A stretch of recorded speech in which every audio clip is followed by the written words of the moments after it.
Today, we are catching one of Britain's most iconic high-speed trains, LNER's Intercity 225.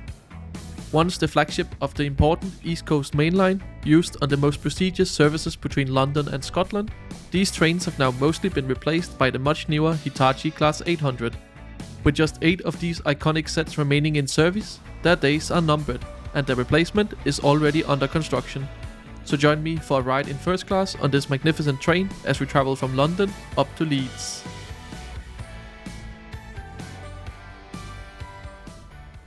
Our journey starts at London's King's Cross Station, one of the city's most important railway terminals. And I think of all the terminal stations in London, this one is my favourite, so join me as we head inside.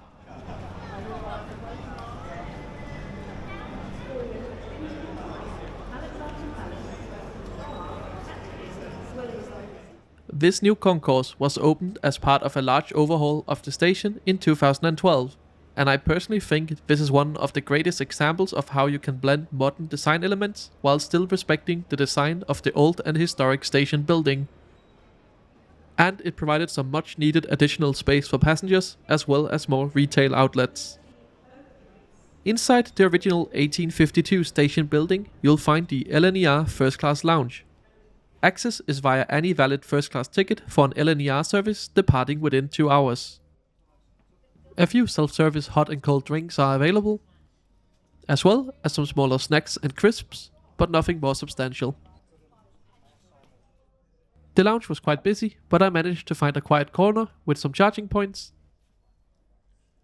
as well as some nice decorations from LNER services and destinations. I didn't spend too much time in the lounge, as I wanted to be on the platform to catch our train arriving. And King's Cross Station is a perfect backdrop for some train spotting.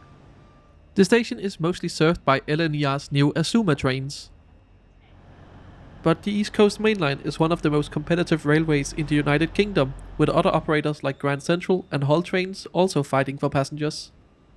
Not long after this Grand Central Class 180 train departed,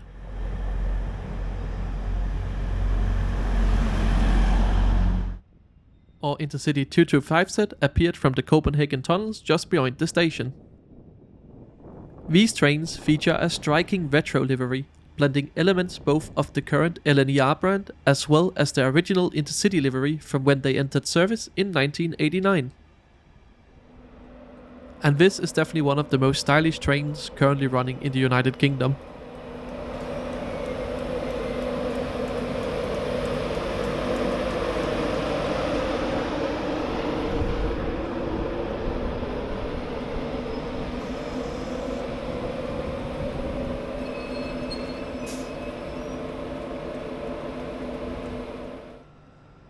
Each of the trains consists of one Mk4 control car, followed by 9 Mk4 coaches, with the Class 91 locomotive at the front. All of these 3 elements together is collectively known as the Intercity 225. The 225 part of its name comes from their design top speed of 225 km per hour or 140 miles per hour. However, they are limited to 125 miles per hour in service. Our train is named after Sir Bobby Robson, a British soccer coach and player. Right, and with departure time upon us, it's time for us to head on board and find our first class seat.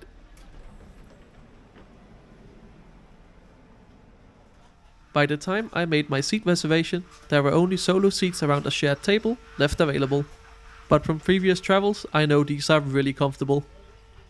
Behind your seat you will find a slightly awkwardly placed coat hook, and between the seats there's some space for luggage, with the rest being able to go on the shelf above.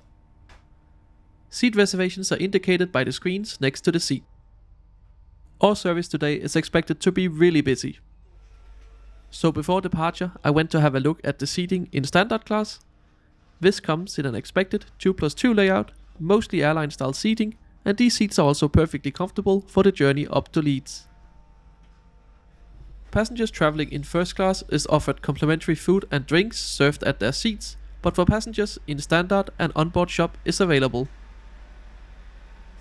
Back at my seat, we are now ready for departure. Our train begins moving out of King's Cross Station a little behind schedule, heading for the Copenhagen tunnels. And as we emerge from the tunnels, our journey is now well underway, and I think it's time to take a look at the route map for today's journey.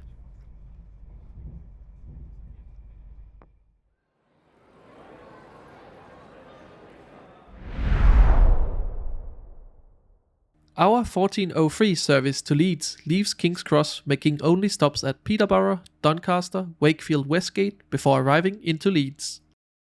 This is a distance of 186 miles, scheduled to take 2 hours 13 minutes, giving the train an average speed of 84 miles per hour.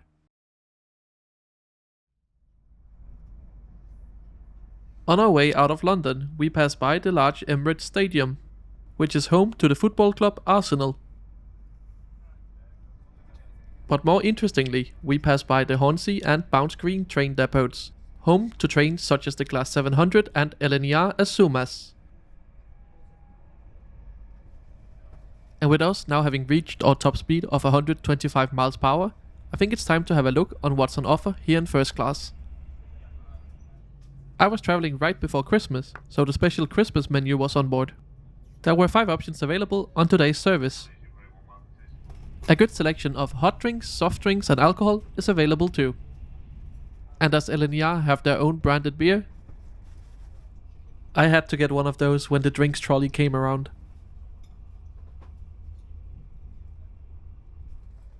We are now passing over the Digswall Viaduct. This is one of the very few places on the East Coast Main Line near London that isn't quad track, making it a bit of a bottleneck.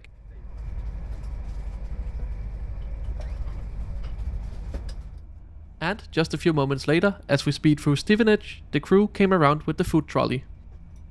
I went for the chicken sandwich, and while it's just kinda handed to you hastily from the trolley, I'm still always impressed to get complimentary food and drinks in first class on trains in the United Kingdom, because this is not very common in Europe anymore.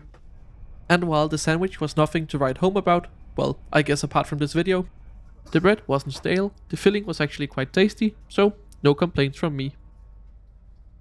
About 50 minutes after leaving London, we are now on the approach to our first station stop, Peterborough. This is the northern terminus of commuter trains from London, with the Thameslink services terminating here. It's also a city home to roughly 200,000 people, with a good selection of LNER's long distance services making the stop here. We depart Peterborough around 12 minutes late, with our next stop being Doncaster.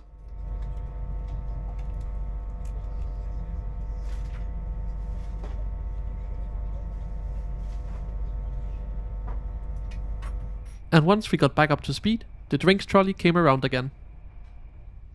However, this time I opted just for a Pepsi. There's just something so civilized about having a nice chill drink while speeding by landmarks such as the Grantham Church in the distance. And to do it both smoothly and quietly at 125 miles per hour is impressive. Especially with many of these trains now having passed their 30-year birthday. We'll soon get to the best part of this train, which is definitely the first class seats. But before we get to that, it's time to have a look at the Wi-Fi. Despite it being easy to connect to, LNER forces you to sign up for an account, which is just silly, so I didn't bother. Our train is now slowing down for its second stop, which is Doncaster. Doncaster is our last stop on the East Coast Main Line. Shortly after departure from here, our train makes a left to head away from the East Coast Main Line, instead joining onto the Wakefield line, taking us well to Wakefield and eventually Leeds. So let's have a look at the seats that so far have been really comfortable. The seat offers recline using this button and is also fitted with a power plug. There's a large table for working on, as well as a large armrest which is movable. The seat features this stylish leather-like material, which strikes a great balance between padding and ergonomic design, making for a really comfortable ride. Having also tried these seats between Manchester and Cardiff on Transport for Wales, I have really grown a liking for them. And I know this will disappoint a few of my viewers, but unfortunately there's no toilet review today, as every time I went to check them, they were occupied. With the last bit of daylight almost gone, we are now approaching our last station stop before Leeds, Wakefield Westgate. With it having just 2 platforms, it's by far the smallest station we'll call at today. And as we now depart for Leeds, it's time to talk about tickets and how you can find out which of LNER's services still run with these older Intercity 225 trains. Especially because there's not much to see out of the window. Tickets can easily be bought online on the LNER website, with prices starting at £24 in standard class and £59 in first class. Which I think is good value for both classes.